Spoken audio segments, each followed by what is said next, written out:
The Han Dynasty, China's Golden Age, 206 BCE to 220 CE. The Qin Dynasty was China's first dynasty, and Qin was the first emperor. The dynasty lasted only 14 years. Today, you're going to learn about the Han Dynasty, and it lasted over 400 years, and it's often considered the Golden Age of China. The Han Dynasty arose from a period of unrest. The Chinese people were unhappy with the harsh legalist rule of the Jin, and after the first emperor's death, they rebelled against the Jin. Liu Bang, a rebel who had gained control of the Han Dynasty, conquered the Jin army and established his own dynasty. And over time, the Han Emperor began to change the way China was ruled, gradually incorporating the Confucius ideas and moral behavior into Chinese government. During this presentation, you're going to learn about new practices, inventions, and discoveries that improved people's lives. So here we go. The Han excelled in warfare. Their military tactics and new weapons helped them to expand their empire. At its height, the empire reached west into Central Asia, east to present-day Korea, and south to present-day Vietnam. The Han had a large and well-developed army. All men from age 25 to 60 were required to serve 2 years in the army. Historians estimate that the Han army had 130,000 to 300,000 men. The army was helped by new technology, advances in iron making that improved the strength and quality of armor. I want to add a side note here. If you like Disney movies, and you especially like Mulan, there is a really great scene with an image here, and the full clip of it is in the Extensions for Learning, where the father is being drafted into the Han army, and Mulan says, "No, you shouldn't have to go." And the father says, "I know my place, and you should learn yours." So take a look at that if Disney is a favorite.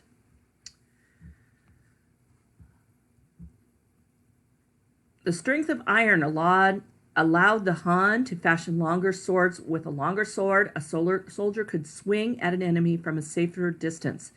Another invention was the crossbow, seen here, which was later taken in trade to Europe.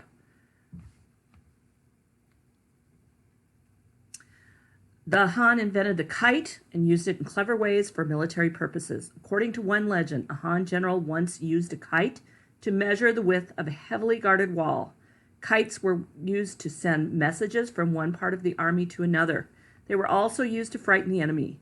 Kites with bamboo pipes were flown over enemy camps at night, and enemy soldiers would hear a ghostly noise coming from the darkness above them. It sounded like foo foo, which meant beware, beware, and the frightened soldiers often ran away.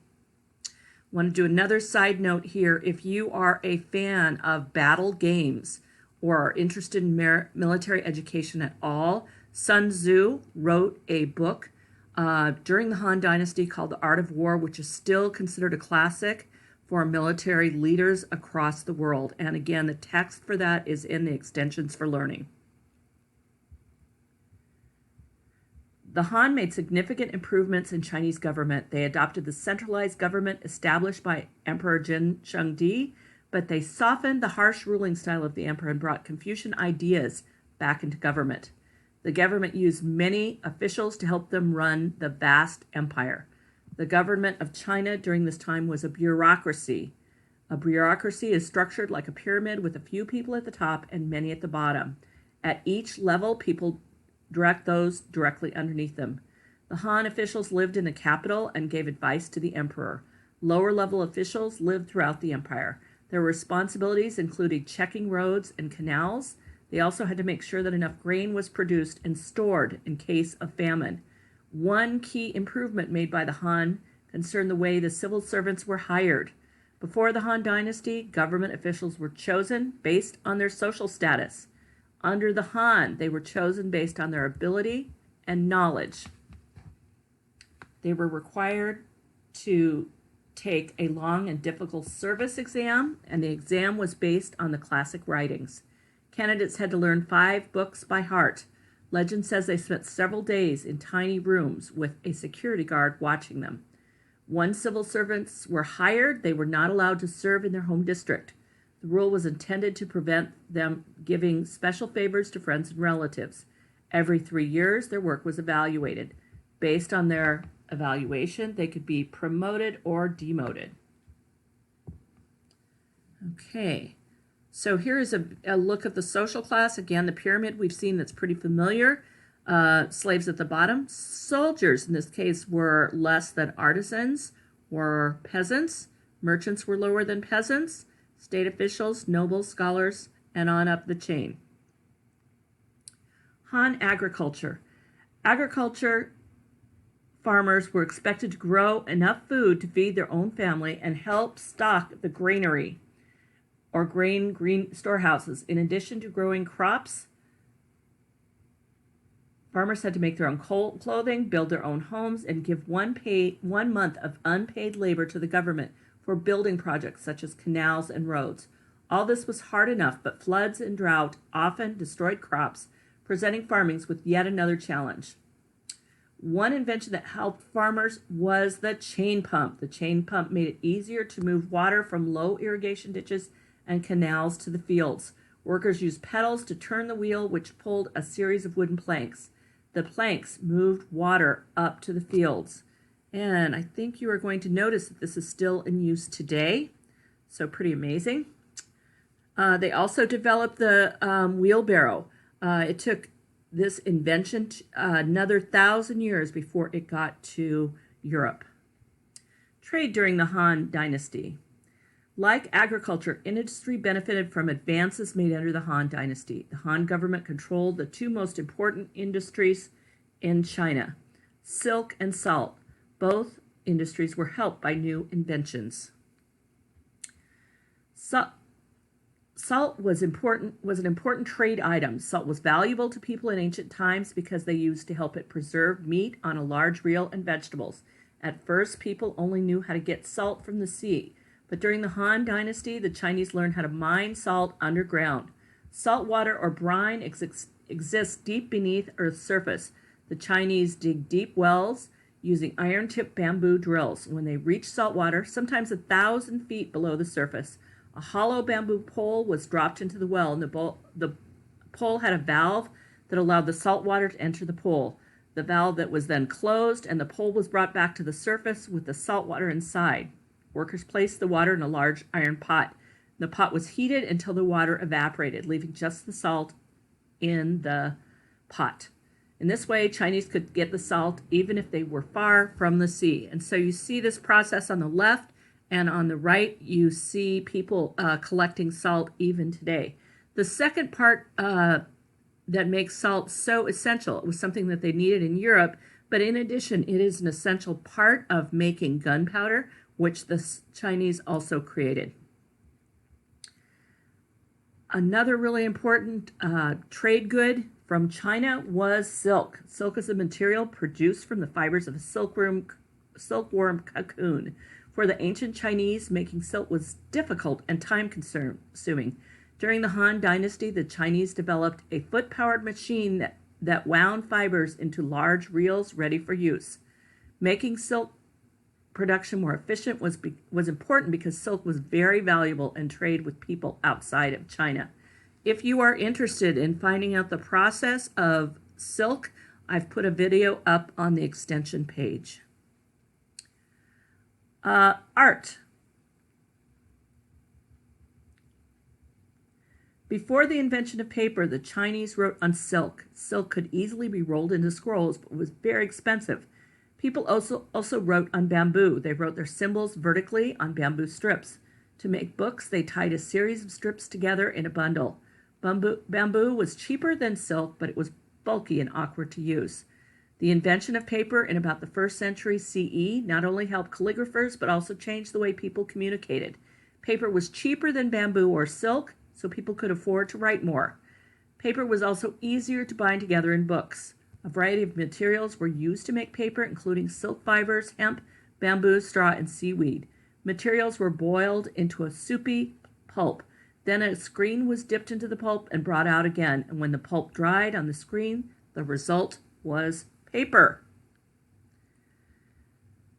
The practice of medicine under the Han Dynasty involved ideas and treatment that are still used in traditional healing today. The ancient Chinese believed that the illnesses happened when the forces of yin and yang in the body were out of balance. Healers tried to restore the natural balance of these opposite forces. One technique for this purpose is acupuncture. In acupuncture, thin needles are inserted in special parts of the body. This is thought to rebalance the forces of yin and yang. Acupuncture is thought to be useful for curing illnesses that strike quickly, like headaches. And if you've ever had acupuncture, they put these tiny needles in spots that they think correlate to your pain. And it's not like if you have a headache, they put them in your head. It's different parts of your body. Typically, I think the ones for headaches go in your feet. They're really tiny needles, and you don't even feel that they're inserted at all. And you can have that done in many places in the United States under medical care.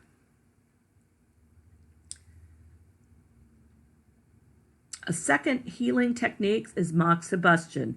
Moxibustion is a small cone of powdered leaves or sticks called a moxa that's placed on the skin and set on fire. The heat is believed to reduce pain and promote healing. This technique is used for long-term diseases such as arthritis. The ancient Chinese also made discoveries about how the human body works. For example, they learned to judge health by listening to the person's heartbeat or feeling his pulse. The Chinese also discovered that blood circulates from the heart through the body and back to the heart. Western science did not make this discovery until the 1600s. Finally, Han doctors discovered herbs that could be used as anesthetics. Science discoveries under the Han Dynasty.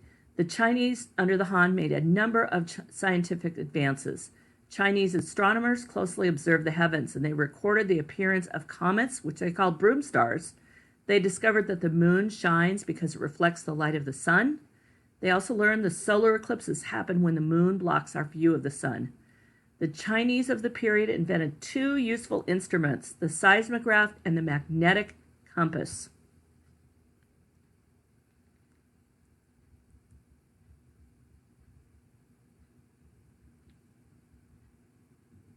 A magnetic compass is an instrument for determining directions, such as which way is north or south.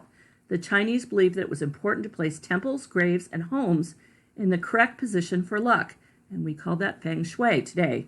By the 200 CE, they understood that a lodestone tends to align itself in a north-south direction, and because of Earth's magnetism. With this knowledge, they used lodestones to make compasses. The lodestone was carved into the shape of a spoon with a handle that would always point south.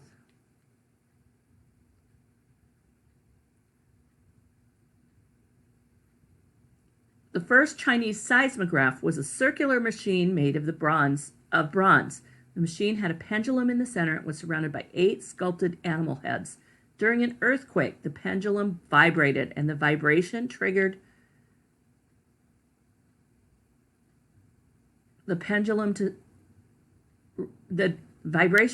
the release of one of 8 balls. The balls would then fall in the direction of the earthquake. Using this ingenious machine, the Han were able to detect earthquakes up to several hundred miles away. It also looks pretty cool if you ask me. Anyway,